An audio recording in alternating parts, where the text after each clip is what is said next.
사무엘상 21장입니다. 다윗이 노베 가서 제사장 아히멜렉에게 이르니 아히멜렉이 떨며 다윗을 영접하여 그에게 이르되 어째 내가 홀로 있고 함께하는 자가 아무도 없느냐 하니 다윗이 제사장 아히멜렉에게 이르되 왕이 내게 이를 명령하고 이르기를 내가 너를 보내는 것과 내게 명령한 일은 아무것도 사람에게 알리지 말라 하시기로 내가 나의 소년들을 이러이러한 곳으로 오라고 말하였나이다. 이제 당신의 수중에 무엇이 있나이까? 떡 5덩이나 무엇이나 있는 대로 내 손에 주소서 하니 제사장이 다윗에게 대답하되 이르되 보통 떡은 내 수중에 없으나 거룩한 떡은 있나니 그 소년들이 여자를 가까이만 하지 아니하였으면 주리라 하는지라. 다윗은 이제 사울의 왕국에서 도망을 나와서 이제 노베 가서 제사장 아히멜렉에게 이렇게 도움을 요청하는 장면으로 이제 다윗의 도피 여정이 이제 본격적으로 소개가 됩니다.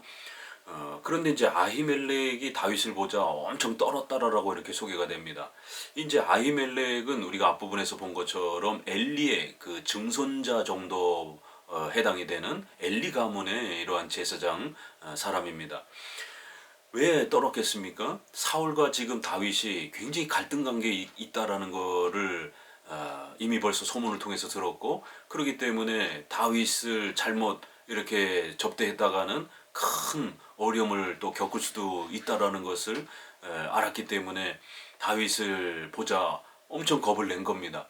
만약 다윗을 도와줬다가는 또 큰 어려움을 당할 수도 있고, 또 이 사울 왕과 갈등 관계에 또 제사장이 놓여질 수도 있는 이런 고민들을 하면서 결국 이러한 그 왕권의 갈등 속에서 어떻게 처신을 해야 될지 몰라서 아히멜렉이 이제 다윗을 보자 떨었다 이렇게 말합니다. 결국 이것은 이제 올바른 제사장의 모습은 아닌 것이죠. 결국 제사장이 하나님 앞에서 정말 신실하게 충성되게 이렇게 잘 사역을 감당하고 있었다라면 하나님께서 사울을 버렸다라고 하는 사무엘의 이러한 선지자의 이러한 또 선언이 이미 벌써 파다하게 소문이 퍼졌고, 또 그것이 제사장의 귀에까지 들려왔을 것이고, 그러면 또 이세의 가문인 다윗을 기름 부었다라고 하는 것도 제사장 정도면 충분히 이렇게 선지자를 통해서 들었을 텐데, 그렇게 들었다라면 오히려 다윗을 적극적으로 보호해주고 장차 하나님께서 다윗을 세우실 것을 또 이렇게 예언적으로 파악하고 적극적으로 다윗의 생명을 돕기 위해서 움직였어야 되는데 오히려 겁을 먹고 떠는 이러한 아히멜렉의 제사장의 부족함을 보게 됩니다. 결국 이제 이런 제사장의 신앙의 부족함 때문에, 불신앙 때문에 이제 나중에 85명이나 되는 본인뿐만 아니라 자신의 일가 친족들이 전부 다 죽임을 당하게 되는 이제 이러한 어려움을 겪는 것을 보게 됩니다. 그러니까 제사장이 신앙적으로 행동하지 않고 정치적으로 이렇게 판단하면서 불신앙에 이렇게 공포 속에 빠져 있기 때문에 이러한 또 모습을 보인 것입니다. 그리고 이제 다윗도 제사장을 만났을 때에 혹시라도 위험에 또 빠질까봐 사실을 있는 그대로 말하지 않고 마치 자기가 사울왕의 어떤 사신능처럼 이렇게 어떤 특수한 임무를 부탁받고 지금 이렇게 길을 가고 있는 것처럼 제사장에게 또 거짓말을 합니다.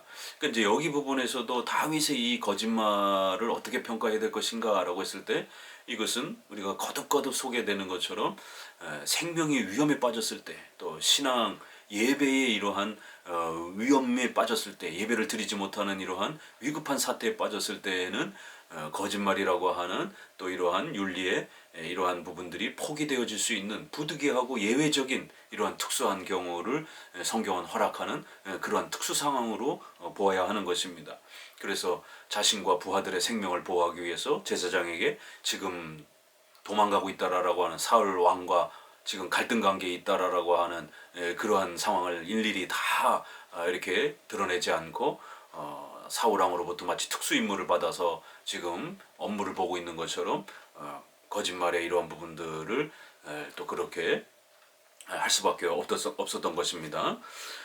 그러면서 이제 배가 너무 고프니까 이제 음식이 없어서 이러한 굶주린 상태에 있었기 때문에 떡을 이렇게 요청을 했는데 제사장이 떡이 없고 제사에 드려지는 떡만 있다라고 이렇게 소개를 합니다. 여기에서도 이제 원칙과 부득이함이 소개가 됩니다. 일주일에 한 번 안식일을 기준으로 해서 새 떡을 바치고 또 묵은 떡을 빼오고 또 일주일 만에 또 안식일에 또 새로운 떡을 이렇게 교체를 합니다. 그럴 때 마침 또 그때가 새 떡을 놓고 이제 그 제사에 쓰여졌던 그러한 떡을 물리는 이제 그런 때이기 때문에 제사용 떡만 있다라고 이렇게 얘기를 합니다. 만약 너희들이 이 부득이한 상황에서 굶주리고 있는 상황에서 여자를 가까이 하지 않았다라면 정결한 상태에 있다라면 제사장만 먹을 수 있는 이 떡을 너희도 먹을 수 있다. 평상시에는 이 제사용 떡은 오직 제사장만 먹습니다. 그러나 사람의 생명이 위급한 이런 나그네들이 굶어 죽는다든가 배가 고파서 이렇게 위험에 빠진다라면 이 제사장만 먹을 수 있는 이 떡조차도 그 굶주린 사람들에게 먹이도록 허락해주는 특수한 배려가 있었던 것입니다. 그래서 너희들이 정결한 상태라면 얼마든지 이 떡을 먹어도 좋다라는 그러한 조건을 제시해 줍니다. 그럴 때 이제 여기서 우리가 조심스럽게 읽어야 되는 것은 소년들이 여자를 가까이 하지 않아야 된다는 이런 조건, 성관계가 없어야 된다라고 하는 이제 이 조건입니다. 그러자 우리가 3일 동안이나 여자를 가까이 하지 않았다라고 하면서 우리가 정결한 상태에 있다라고 이렇게 이야기를 합니다. 이제 이 남녀 관계, 성관계에 대한 이러한 부분들이 마치 더럽거나 이렇게 정결하지 않은 것처럼 이렇게 표현된 것은 이거는 7계명 부부관계에 대한 그러한 원칙론을 가르치고 있는 건 아닙니다. 이것은 레위기 15장 16절에서부터 18절에 보게 되면 남녀가 그렇게 성관계 속에서 남자가 사정을 하게 되면 더러워진다 이렇게 설정을 하거든 사정을 하거든 남녀가 성적인 연합을 가져서 또 이렇게 사정을 하게 되면 몸에서 뭐가 빠져나오는 이런 상태 또 성적인 연합은 생명을 잉태하는 그러한 아기를 낳는 이런 중요한 생명이 만들어지는 중요한 첫 출발이기 때문에 인간의 전적 부패를 가르치기 위해서 레위기가 사용하고 있는 중요한 의식법입니다.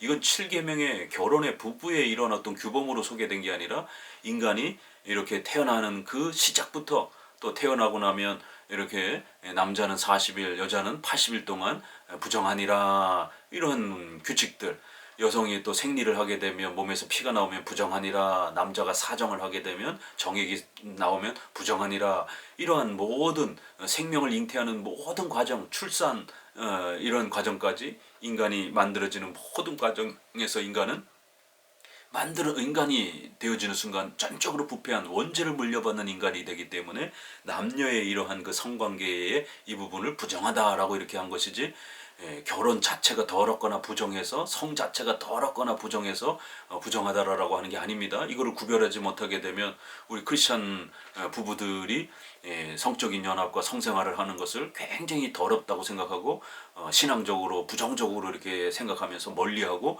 소극적으로 생각하게 되는 이런 심각한 일이 발생이 됩니다. 이것은 신앙적 수단으로 사용되었던 구약의 특수한 그런 정결법에 속하는 그러한 규칙입니다. 그렇기 때문에 절대로 부부들의 이러한 성생활에 적용해서는 안 됩니다. 신약에 와서는 이 모든 부분들이 예수님이 오심으로 완성되었기 때문에 더 이상 이런 법들이 적용되지 않고 부부의 이런 성적인 연합은 합법적인 부부 안에서 일어나는 성은 가장 소중한 선물로 가장 거룩한 것이다라고 이렇게 소개를 합니다. 디모데전서 4장 1절에도 성을 이렇게 더럽게 생각하는 많은 당대의 바리새인들이 있었기 때문에 혼인을 폐하라고 하고 식물을 금하라라고 하는 이런 이원론주의자들, 금욕주의자들의 이런 가르침을 귀신의 가르침이라고 이렇게 책망을 하면서 말씀과 기도로 얼마든지 우리가 혼인의 이런 성과 또 음식, 돈 이런 것들을 얼마든지 거룩함으로 사용할 수 있다라고 이렇게 적극적으로 이런 성이 하나님의 선물이다라고 바울도 소개하고 있는 것을 알 수가 있습니다. 결국 그 떡을 이제 먹고 시장길을 돌립니다. 그런데 7절에 그날에 사울의 신하 한 사람이 여호와 앞에 머물러 있었는데 그는 도액이라 이름하는 에돔 사람이라 사울의 목자장이었더라. 하필은 그 시점에 이방인인 이렇게 도액이라고 하는 사울의 부하가 그 장면을 지켜보게 된 것입니다. 이런 것도 다 하나님의 섭리 안에서 계획이 된 것이죠. 그 비밀리에 이렇게 진행됐더라면 이 아히멜렉과 그 가족들이 무사했을 텐데, 결국에는 하필이면 사울에게 아주 가장 충성된 그러한 이방인 부하 하나가 그렇게 그 장면을 목격하게 되었고, 결국 나중에 가서는 고자질을 하게 되고, 또 결국 제사장 가문을 죽이는데 가장 앞장서는 장본인이 바로 이 도액이 된 것입니다.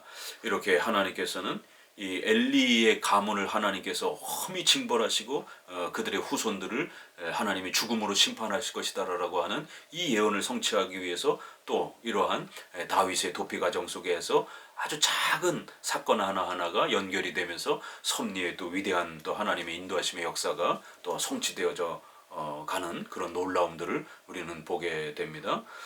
그리고 이제 다윗이 무기가 없느냐라고 하니까 너가 골리앗을 죽인 그 칼이 바로 여기 있다, 이것밖에 없다라고 하니까 이제 그 무기를 또 가지고 이제 피난길에 오르는 것을 보게 됩니다. 그리고 10절에 그날에 다윗이 사울을 두려워하여 일어나 도망하여 가드왕 아기스에게로 가니 아기스의 신하들이 아기스에게 말하되 이는 그 땅의 왕 다윗이 아니니까. 무리가 춤추며 이 사람의 일을 노래하며 이르되 사울이 죽인 자는 천천히요 다윗은 만만이로다 하지 아니하였나이까 한지라. 다윗이 이 말을 그의 마음에 두고 가드왕 아기스를 심히 두려워하며 그들 앞에서 그의 행동을 변하여 미친 채 하고 대문짝에 그적거리며 침을 수염에 흘리매 아기스가 그의 신하에게 이르되 너희도 보거니와 이 사람이 미치광이로다 어찌하여 그를 내게로 데려왔느냐. 다윗이 이제 피해가는데 하필이면 어디로 피해를 갔습니까? 가드왕 블레셋 지역의 이 아기스에게로 이렇게 피해서 다 사울을 피해서 도망을 갑니다. 얼마 전까지만 해도 블레셋과 싸우면서 블레셋을 죽였던 사울의 이런 군대 장관이었는데 오죽 답답하고 도망갈 데가 없었으면 적군에게로 이렇게 이제 다윗이 피해서 사울을 피해서 도망을 가는 것을 보게 됩니다. 블레셋보다는 사울왕이 더 무서운 이런 지금 상황이 처해져 있는 겁니다. 이렇게 하나님께서는 다윗에게 바로 왕이 되도록 인도하지 아니하시고 10여 년 이상을 다윗이 10대 중반쯤에 부르심을 받았고 30대에 이제 왕이 되기 때문에 10여 년 이상을 이렇게 엄청난 고난과 훈련을 통해서 왕으로서의 훈련과 백성들을 돌아보고 살필 수 있는 왕의 제목감이 되도록 엄청난 그런 트레이닝을 하나님께서 시키시는 것을 우리는 알 수가 있는 것입니다. 이렇게 하나님께서 우리 성도들 한 사람 한 사람을 또 하나님의 역사에서 쓰시고자 하실 때는 이렇게 바로바로 이렇게 쓰는 경우도 있지만 또 충분히 준비를 시켜서 그 실력을 갖추도록 이런 혹독한 고난과 훈련들을 통해서 인물을 만드는 이런 섭리 과정들이 늘 있다는 것을 명심하셔야 됩니다. 특별히 목회자라든가 교회의 직분자들, 장로 이런 분들은 더 혹독한 고난과 어려움을 통해서 또 훈련을 받는 이런 과정들이 분명히 있습니다. 또 사회적으로도 높은 신분과 이렇게 위치에 이렇게 또 쓰임을 받으려고 하는 사람들은 엄청난 또 훈련을 받는다라는 겁니다. 이렇게 적국에로 갔는데 놀랍게 적의 이 부하들이 오히려 다윗을 왕으로 호칭하는 이러한 놀라운 장면을 보게 됩니다. 처음으로 다윗을 왕이라고 부르는 이제 이러한 아주 놀라운 장면이 21장에서 소개가 됩니다. 비록 다윗은 도망자 신분이었지만 오히려 적들의 눈에는 다윗이 왕처럼 이렇게 보여지게 되는, 20장에서는 요나단이 앞으로 다윗은 왕이 될 것이다 라고 하는 엄청난 이렇게 메시아의 왕국을 바라보면서 예언을 했는데 21장에서는 적들이 다윗을 왕으로 인식하고 왕으로 이렇게 두려워하고 있는 이러한 또 모습을 통해서 다윗은 평범한 인물이 아니라 하나님이 택하시고 장차 메시아의 왕국을 세울 거대한 바로 왕이 될 그런 존재라는 것을 하나님은 이렇게 여러 면을 통해서 드러내주고 있었던 것입니다. 다윗은 이 부하들의 말을 듣고는 자기가 죽을 수도 있는 위기에 놓여져 있다라고 하는 것을 깨닫고 또 이제 거짓말의 이런 또 표현을 하는 것이죠. 미친 사람처럼 취급을 하면서 자신과 부하들의 생명을 보호하기 위해서 만약 여기서 멀쩡한 사람처럼 이렇게 군인처럼 보이게 되면 적들에 의해서 다 죽을 수 있는 상황입니다. 그래서 다윗은 자기가 미친 것처럼 그렇게 침을 질질 흘리고 땅바닥에 이렇게 뒹굴면서 이렇게 거짓 그러한 또 표현을 통해서 적의 왕 아기스가 다윗을 심각하게 생각하지 않도록 긴장을 놓도록 이렇게 속임의 이러한 장면을 통해서 생명을 또 이렇게 보존하는 이러한 장면을 보게 됩니다.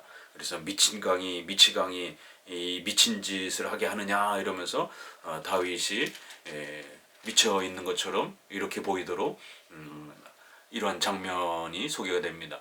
결국 다윗은 이렇게 미친 사람 흉내까지 내면서 적의 이러한 또 나라까지 피신을 하면서까지 하나님 앞에서 엄청난 고난과 훈련의 이 시간들을 겪어가는 것이에요. 하나님께서 이렇게 훈련을 시키는 겁니다. 하나님이 훈련시킬 때는 아주 혹독하게 우리 성도들을 또 테스트하고 훈련하고 또 때로는 미래에 또 큰 사역을 위해서도 또 이렇게 준비시키기 위해서 이런 엄청난 고난들을 훈련시킨다는 것을 꼭 명심하셔야 됩니다. 22장 그러므로 다윗이 그곳을 떠나 아둘람 굴로 도망하며 그의 형제와 아버지의 온 집이 듣고 그리로 내려가서 그에게 이르렀고 환난당한 모든 자와 빚진 모든 자와 마음이 원통한 자가 다 그에게로 모였고 그는 그들의 우두머리가 되었는데 그와 함께한 자가 400명 가량이었더라. 이렇게 하나님께서는 아직 다윗을 왕으로 세울 때가 아니기 때문에 다윗이 더 많은 고난과 환난을 겪으면서 왕의 그러한 실력을 갖추도록 훈련시키고 계시는 것을 보게 됩니다. 이제 아둘람 굴로 도망을 이제 갔는데 거기에 환난 당하는 많은 사람들, 사울이 미처 돌보지 않은 사울이 내팽개친 그러한 백성들이 군인들이 이렇게 다윗에게로 모여들면서 오히려 다윗의 도움을 요청하는 이제 이러한 장면을 보여줍니다. 그리하여 다윗이 그들의 우두머리가 되었고 싸울 수 있는 또 이러한 장수들은 한 400명 가량 이제 다윗이 본격적으로 사조직을 이렇게 군대 사조직을 조직하는 이러한 모습을 본격적으로 보입니다. 결국 이 정도의 부하들을 거느리고 이제 하나의 무리를 형성하게 되면 엄청난 힘을 또 갖게 되는 것이죠. 이렇게 하나님께서는 점차적으로 다윗에게 왕권을 세워주시기 위해서 화려한 등장보다는 오히려 배가 고프고 가난하고 눈물 흘리는 이러한 백성들이 먼저 다윗에게로 이렇게 다가오도록 그래서 백성들을 보살피고 지도자로서 그 백성들의 마음을 읽어주고 또 그들의 생명을 보호해주고 이런 왕으로서의 책임감과 권리와 또 이러한 실력을 갖추도록 먼저 하나님은 낮은 곳에서부터 다윗을 철저히 이렇게 훈련시켜 가시는 것을 봅니다. 3절에 다윗이 거기서 모압 미스베로 가서 모압 왕에게로 이르되 하나님이 나를 위하여 어떻게 하실지를 내가 알기까지 나의 부모가 나와서 당신들과 함께 있게 하기를 청하나이다. 그리고는 이제 가족들을 모압 왕에게 보호를 요청하는 것을 보게 됩니다. 이제 모압은 블레셋만큼은 아니더라 보다는 조금 덜 적대 관계에 있었기 때문에 모압에게로 이제는 피신을 해서 그 모압 왕에게 도움을 요청하는 이러한 참 비참한 장면. 자기 고향을 떠나서 적들에게 생명을 보호를 맡겨야 되는 이러한 위급한 상황에 더 계속해서 놓이는 것을 보게 됩니다. 그리고는 하나님이 나를 위하여 어떻게 할기를 알기까지 이 섭리에 대한 아주 중요한 고백이죠. 결국 우리 성도들이 삶을 살아가다 보면 순간순간 답답하고 힘들 때가 얼마나 많습니까? 그럴 때마다 우리 인간이기 때문에 빨리 해결되기를 원하죠. 그러나 성경은 이렇게 성도들에게 고난을 주실 때에 이유가 있다라는 거예요. 그러면 우리 성도들은 반드시 하나님의 섭리가 우리 인생에 어떤 목적으로 주어지는지를 배워가야 된다라는 겁니다. 단지 그저 건강이 빨리 낫기를 또 경제적인 형편이 빨리 해결되기를 이런 고난이 빨리 해결되기를 기도하는 그런 기복주의적 관점이 아니라 이런 고난과 아픔들을 통해서 하나님이 나에게 무엇을 가르치려고 하시는지 또 내가 어떤 책임감을 또 신앙적 그런 또 책임감을 감당하기를 원하시는지 이런 하나님이 왜 이런 고난을 나에게 허락하셔서 하나님이 원하시는 그 섭리의 뜻이 무엇인지를 배우려고 열심히 또 기도하시고 또 찾으셔야 되는 겁니다. 이렇게 섭리의 목적이 있기 때문에 그렇습니다. 우리의 인생에 부닥치는 수많은 사소한 것, 큰 것, 모든 그러한 환난과 어려움들은 우연히 주어지는 게 아닙니다. 하나님이 허락하셨고 하나님의 계획과 섭리 속에서 일어나는 거예요. 그래서 항상 그런 일들이 생기게 되면 하나님의 섭리의 목적을 묻고 찾으셔야 됩니다. 그거를 묻는 방식은 성경을 통해서 우리가 찾는 거고, 또 그 성경을 또 해석해 주는 방식에 있어서는 목사님과 교회의 지도를 받아야 되는 것이고, 또 그러한 적용을 할 때는 또 우리가 일반 은총적인 또 적용을 또 찾아가면서 이런 고난과 원인을 어떻게 극복을 해야 되는지, 이런 고난이 어떤 이유에서 온 것인지, 이런 것들을 충분히 하나님의 뜻을 찾아가셔야 되는 겁니다.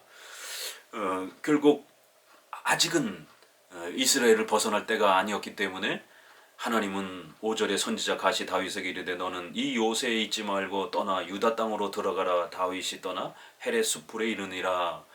마음 같아서는 사울을 피해서 저 멀리 안전한 곳으로 가고 싶죠, 가족들하고. 근데 하나님은 선지자를 통해서 다시 계시를 주면서 오히려 가족들은 그렇게 모압 방황에 있다 할지라도 다시 이스라엘 사울왕 근처로 들어가 살아야 된다라는 것이에요. 왜 그렇겠습니까? 다윗은 장차 왕이 되어야 될 사람이고, 그 왕국은 단순한 왕국이 아니라 메시아의 왕국을 모형적으로 그려내야 되는 이런 어마어마한 그러한 하나님의 나라를 대표하는 그런 왕국이었기 때문에 이스라엘 백성들의 마음을 읽어내고, 이스라엘 백성들의 존경과 또 이스라엘의 그런 백성들의 아픔과 어려움들을 헤아려주는 이러한 왕으로서의 그러한 실력들을 또 존경을 갖춰야 되기 때문에 절대로 도망을 간 그런 왕처럼 보여서는 안 되는 겁니다. 계속해서 이스라엘 백성들 안에 같이 그들과 살면서 그들이 전쟁의 위험에 처했을 때 그들을 보호해주고, 이렇게 그들의 눈물을 닦아주는 이런 일들을 하면서 백성들로부터 신임을 받도록 하나님은 다시 그 고난의 장소인 이스라엘 안으로 들어가라라고 등을 떠미는 것입니다. 오히려 그 고난에서 도망을 나왔는데 하나님은 다시 들어가라라고 등을 떠미는 이런 섭리 역사가 작동이 되는 겁니다. 그래서 섭리의 목적이 끝나기 전까지는 반드시 하나님께서 그 고난의 시간을 놓지 않고 우리 성도들을 또 훈련시키는 것입니다. 그러자 이제 결국 사울은 이 소식을 듣고서는 단창을 들고 에셀나무 아래에 앉았고 모든 신하들이 그 곁에 섰는데, 이러면서 그리고는 이제 신하들에게 막 욕을 하면서 신하들을 꾸짖는 것이, 너희 베냐민 사람들아 들으라. 이새의 아들이 너희에게 각각 밭과 포도원을 주며 너희를 천부장 백부장으로 삼겠느냐. 너희가 다 공모하여 나를 대적하며 내 아들이 이새의 아들과 맹약하였으되 내게 고발하는 자가 하나도 없고 나를 위하여 슬퍼하거나 내 아들이 내 신하를 선동하여 오늘날이라도 매복하였다가 나를 치려하는 것을 내게 알리는 자가 하나도 없다. 이러면서 이렇게 자기 측근들 부하들을 막 욕을 하고 폭정을 행사하는 이런 못된 이런 권력자의 타락한 모습을 보게 됩니다. 계속해서 이렇게 권력자가 위정자가 타락하게 되면 눈이 멀어버리는 거예요. 죄악의 눈이 멀어버리는 거예요. 욕심엔 권력욕에 눈이 멀어버리는 것이에요. 자신의 권력만 유지하려고 애를 쓰고 백성들의 고통과 아픔, 부하들의 이런 희생과 헌신, 이런 것들은 전혀 눈에 보이지 않고 돌아보지도 않고, 또 교회를 핍박하고 조롱하고 하나님을 우습게 여기는 이러한 왕들이 역사 속에 얼마나 많았습니까? 지금 대한민국은 윤석열 보수 정권의 윤석열 대통령의 탄핵이라고 하는 이러한 엄청난 사건 앞에서 자유민주주의 이러한 체제와 민주당의 이러한 진보정당의 사회주의의 이러한 세계관이 강한 이러한 민주당의 이러한 체제가 엄청난 지금 충돌을 일으키면서 자유민주주의와 사회주의의 영향을 받은 이러한 정당의 이 싸움으로 인해서 체제 전쟁이 지금 벌어지고 있습니다. 결국 이 사회주의 영향을 받은 이러한 정당들은 대놓고 결국 포괄적 차별금지법, 교회의 예배의 자유, 전도의 자유를 금지시키는, 이렇게 교회를 폐쇄시키려고 하는 이런 아주 무서운 입법들을 진행하고 있습니다. 또 중국과 북한을 끌어들여서 가까이 하면서 그렇게 자유민주주의의 이런 질서를 파괴하려고 하는 이런 폭정을 휘두르고 있습니다. 이런 체제 전쟁이 벌어지고 있습니다. 그나마 그래도 윤석열 정부는 보수적 그러한 세계관을 갖고 있기 때문에 그 대통령이 미신적인 그런 습관이 있는 사람이든 아니든 또 불신자이든 이건 우리는 상관하지 않는 것입니다. 그가 신자 이건 아닌 것 간에 왕으로서의 책임을 다하는, 시민의 생명을 더 안전하게 지키고 자유민주주의라고 하는 이러한 가치를 보호해주고 또 교회를 존중하는, 그가 교회를 안 다닐지라도 교회를 핍박하는 이런 정책을 펼치지 않는 이러한 왕으로서의 행동을 한다라면 교회는 당연히 그런 왕을 지지를 하면서 교회가 평안한 중에 살아갈 수 있도록 예배의 자유를 보존할 수 있도록 정치적인 행동을 해야 되는 것입니다. 이런 지금 체제의 전쟁, 사상의 전쟁이 어마어마하게 지금 대한민국의 위험 속에서 지금 벌어지고 있습니다. 성도들과 목회자들은 정신 차리고 깨어나야 됩니다. 아직도 이렇게 민주당과 진보정당을 지지하는 수많은 목회자와 교인들이 많다라는 게 정말 탄식할 노릇이고 까무러칠 노릇이죠. 사회정의라든가 인권이라든가 이런 얄팍한 이러한 그러한 신념에 자칫 마음을 빼앗겨서 복음보다도 이 사회정의와 인권을 더 중요하게 여기는 이런 현대 자유주의 신학에 결국 마음을 빼앗기게 되면 우선순위를 잃게 되고 결국 자유주의 신앙에 공격을 받게 되는 겁니다. 국가적으로는 사회주의 공격을 받는 거고 신학적으로는 사회정의, 인권 이러한 걸 강조하는 바로 정치신학, 사회복음 이러한 자유주의 신학의 영향을 받아서 자꾸만 사회정의에만 집착을 하게 되는 교회는 사회정의가 중요한 게 아니라 사회정의도 우리가 애써야 되지만 그거보다 더 본질은 기독교는 복음을 지켜가는 것이 우선인 것입니다.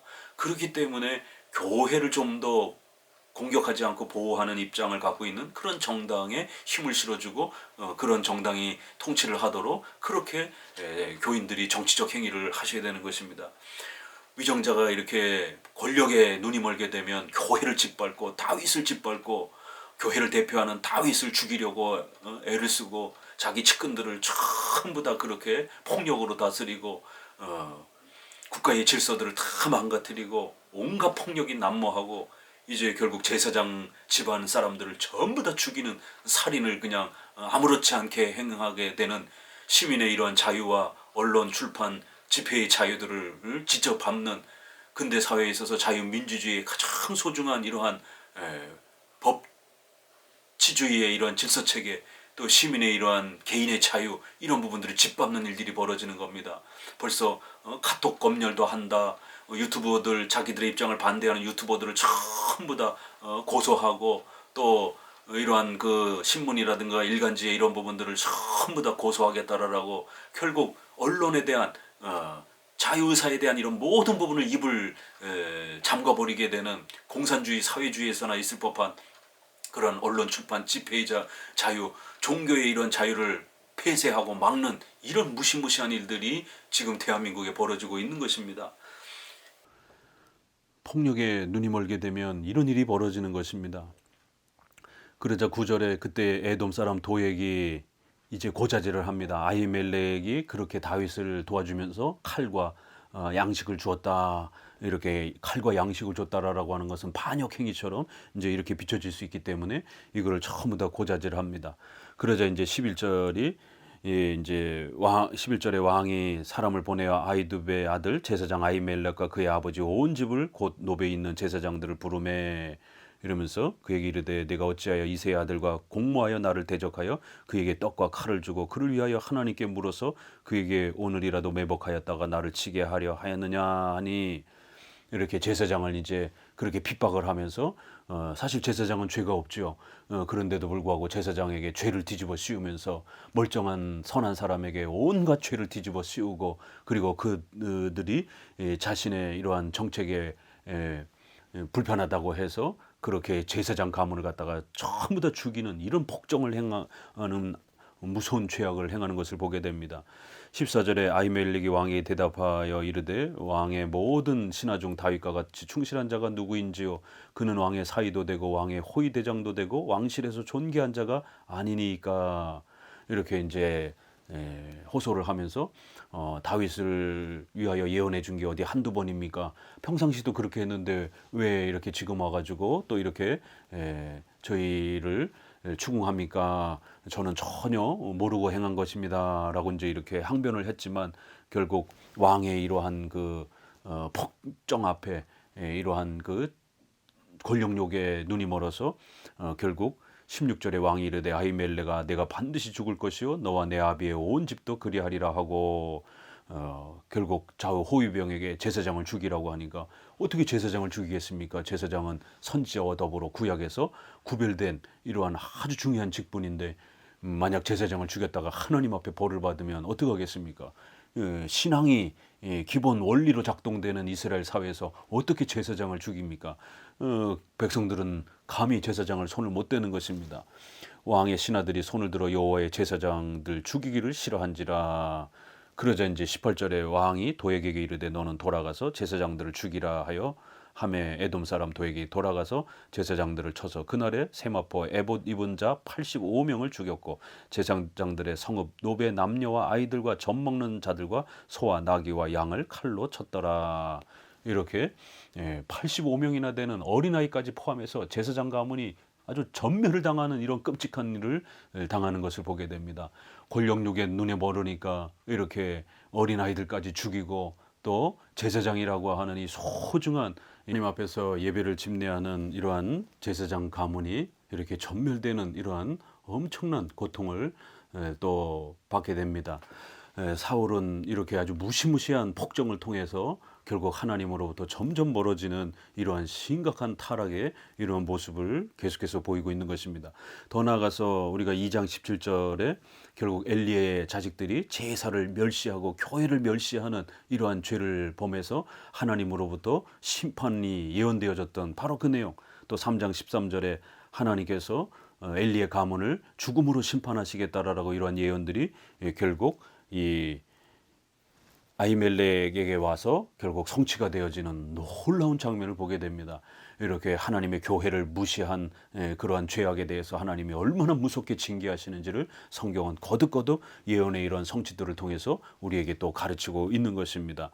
20절에 보니까 가까스로 그 아비아달이 그 자녀 중에 한 사람이 살아서 다윗에게로 도망을 갔고 그래서 이제 다윗에게 이 모든 소식을 전하면서 그 안타까움을 이야기하자 다윗이 이제 아비아달을 자기 곁에 이렇게 보호해 주려고 또 이렇게 거하라라고 하는 것을 보게 됩니다. 결국 하나님은 이러한 고난의 장면들을 통해서 갓 선지자도 다윗 편에 서게 하시고 아비아달도 또 제사장도 다윗 편에 서게 하시고 이렇게 또 백성들과 군인들도 점차적으로 다윗에게로 이렇게 넘어오게 되는 이런 놀라운 이제 왕권이 서서히 형성되어져 가는 어마어마한 하나님의 섭리 역사가 또 이렇게 준비되어지고 있고 또 펼쳐져 가고 있는 이러한 또 장면을 성경은 우리에게 가르쳐 주고 있습니다. 감사합니다.